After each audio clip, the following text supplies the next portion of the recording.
Hola, mi nombre es Diana Karina Aguilar Muñoz. Soy estudiante de la licenciatura de Psicología en el Sistema de Universidad Abierta y Educación a Distancia, por sus siglas SUAYED. Este video lo hago para el módulo 400, Propedéutica en el campo de la psicología clínica, impartido por mi tutora Aura Silva Aragón.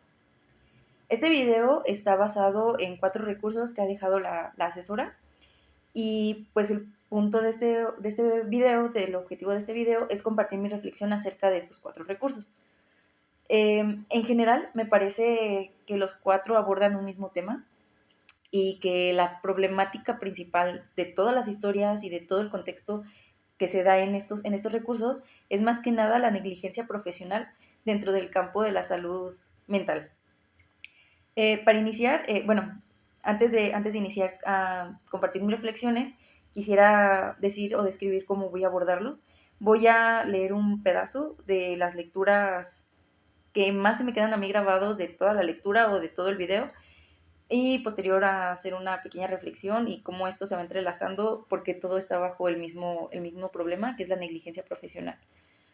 Eh, para empezar, me gustaría iniciar por el recurso de María Jimena Mantilla, donde me gustaría rescatar el párrafo donde habla de Juan Clark, que en 1983 resaltó las tendencias de médicos hombres a clasificar las quejas de las mujeres como irreales. Sobre este aspecto se menciona, y a mí me suena más, la expresión déjenla que está histérica o que es una histérica. Me parece que también aquí es importante mencionar otro párrafo de la misma lectura donde se habla sobre la poca empatía que se tiene hacia el sufrimiento de la realidad de cada paciente. Hay que recordar que la realidad puede ser vista objetivamente a partir de otras ciencias, pero la realidad, al menos dentro de la psicología, depende mucho del campo psicológico de cada individuo. Este se va a formar a través de sus recuerdos, de sus vivencias, de sus experiencias, de su contexto sociocultural, de su contexto político, económico, etcétera. Entonces me parece que, pues en primera instancia, la negligencia dentro de todo el campo de la salud mental está basada en la poca empatía que se tiene hacia el sufrimiento de otros individuos, dejando de lado si son hombres, si son mujeres, si son pobres, ricos, etcétera. Siempre se deja de lado o se tiene poca empatía hacia el sufrimiento ajeno. Para continuar, me gustaría destacar que el siguiente párrafo de la siguiente lectura, que es Broverman, en la década de los 70, reunió pruebas sobre las actitudes sexistas por parte de los terapeutas, que maldiagnosticaban a mujeres con comportamiento fuera de la norma, es decir, mujeres que eran de izquierda o mujeres que iban en contra de las ideologías políticas de la época. Chesler, 2 años más tarde, reconoció 2 sistemas de medida de la salud mental, siendo cada uno extremos sobre el mismo rubro, es decir, uno para blancos, otro para negros, uno para ricos, otro para pobres, uno para mujeres y otro para hombres, por mencionar algunos ejemplos, siempre destacando una cualidad dentro de estos 2 sistemas de la medida de la salud mental, que son extremos donde uno es más favorecedor que el otro. Es decir, los blancos siempre van a estar por encima de los negros, los hombres siempre van a estar por encima de la mujer y los ricos siempre van a estar por encima de los pobres. Entonces, pues vuelvo a destacar que aquí es una negligencia médica. En este caso, pues es una negligencia ya no solo hacia el sufrimiento de las personas, sino a empezar a discriminar y a separar a la sociedad en base a razones sociales, culturales, políticas, económicas, cosas o decisiones que uno no decidió tener. Entonces, pues me parece que esta idea que tenía Chesler sobre los 2 sistemas de la medida de la salud mental está muy basado en lo que actualmente se conoce o se denomina como privilegios. Es decir, los blancos siempre serán privilegiados sobre los negros, los hombres sobre las mujeres y los ricos sobre los pobres.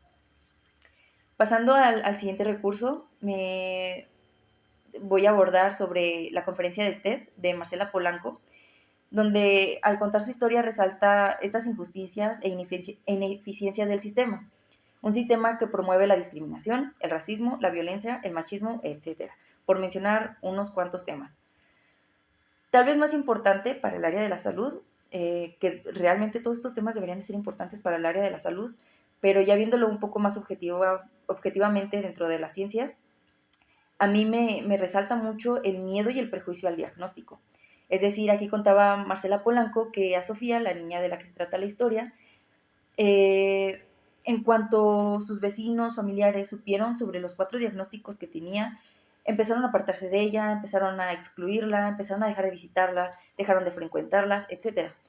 Entonces, quisiera también destacar la frase que dice Marcela sobre si yo hubiera leído la historia clínica de Sofía, yo habría conocido a esta Sofía creativa, a esta Sofía imaginativa, a esta Sofía siendo una niña feliz. Entonces aquí pues se resalta justamente esto sobre el miedo y el prejuicio al diagnóstico. ¿Cuántas veces no nos topamos con personas que nos agradan bastante o con las que concordamos, con las que nos llevamos bien, pero resulta que tienen, no sé, TDAH y se vuelve un prejuicio hacia esta persona sobre que va a haber ineficiencias en nuestra relación o que no vamos a poder encontrar una forma de relacionarnos adecuadamente o de que no podemos llegar a acuerdos para socializar de una manera adecuada. Entonces, al menos de este recurso me suena bastante o se me queda un poco más grabado el miedo y el prejuicio al diagnóstico.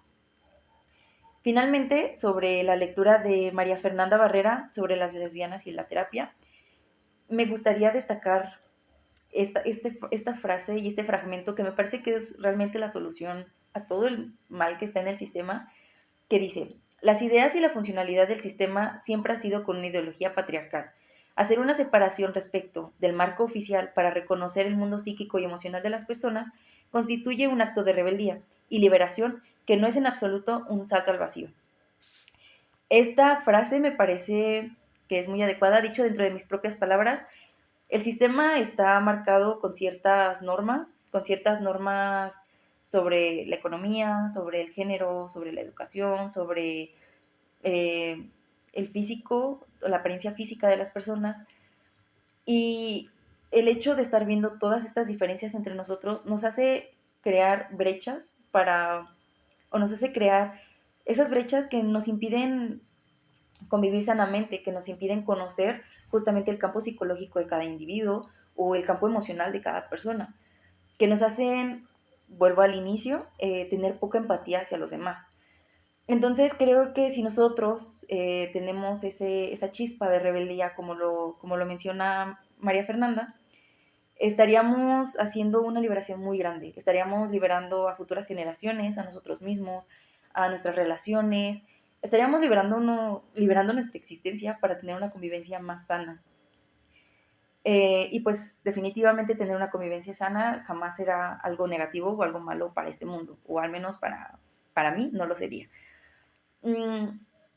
Pues eso sería todo, realmente se me acabó el tiempo, me gustaría abordar muchísimo más el tema porque son muchos puntos y son muchas características de temas muy diferentes, pero sí quería abordar los cuatro recursos y pues eso sería todo. Me gustaría muchísimo hablar de todo lo que reflexioné sobre esto. Es muy difícil concluirlo o resumirlo a 8 minutos. Pues eso es todo de mi parte, muchas gracias y hasta luego.